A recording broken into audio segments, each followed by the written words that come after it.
Mrs. Jaffee is Daffy. Chapter 10, the Uncivil War. Well, I know one thing. Studies do not show that kids learn better if we eat lots of ice cream, cookies, cake, and candy. After the experiment in Miss Jaffe's office, I had to go home and lie down for the rest of the day. I may never eat junk food again, or at least not for a few days. The next morning was Friday, the best day of the week, except for Saturday and Sunday, of course.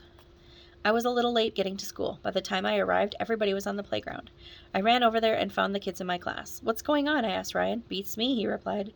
That's when two guys in army uniforms marched out of the gym. One of them was that Stonewall Jackson, who I'm pretty sure was really our librarian, Mrs. Rupee. The other one was wearing a blue uniform and had a beard, but it was obviously Mrs. Jaffee. "You guys and gals gave me an idea the other day," she said. "Studies show the best way to learn is to do the thing you're learning.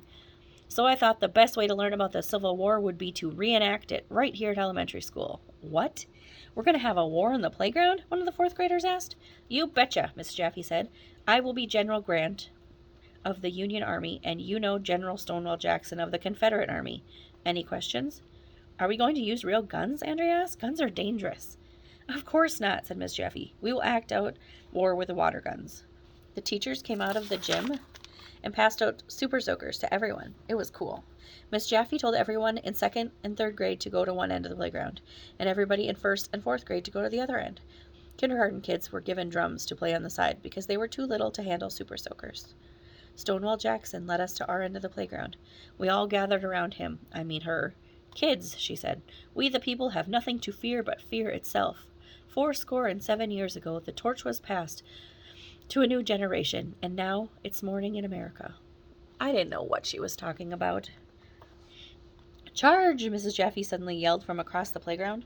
I looked up and saw about 100 kids screaming as they ran toward us with super soakers. I thought I was going to die. "Don't fire till you see the whites of their eyes," Stonewall Jackson shouted. After that, it was all pretty confusing. Kids were running all over the place, screaming and shooting water everywhere. Some of those 4th graders were big kids, and they were drenching our 2nd graders. We were all getting soaked. Kids were falling down, freaking out, and calling out for their mothers. "Run for your lives!" shouted Neil the nude kid. "Retreat! Retreat!" hollered Stonewall Jackson. And we all gathered around her at the back of the playground. "Listen up," she said. "Those Yankees are beating us badly." "Yankees?" I asked. "Why would we fight a baseball team?" Everybody laughed, even though I didn't say anything funny. Andrea rolled her eyes. "I thought this was supposed to be a civil war," she complained. "It doesn't seem very civil to me." "What are we going to do, General Jackson?" asked Michael.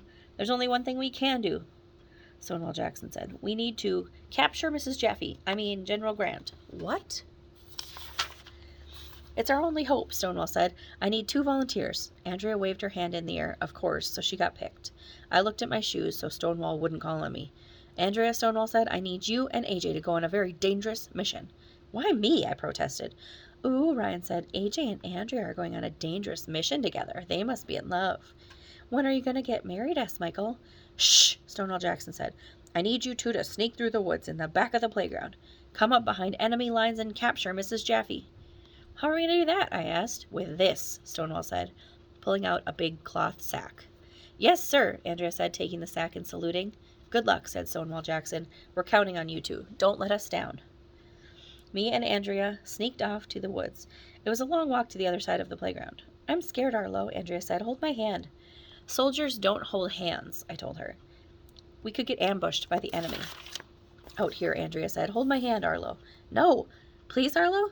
"I'm not holding your hand, and that's final," I said. And that's when I spotted Mrs. Jaffee.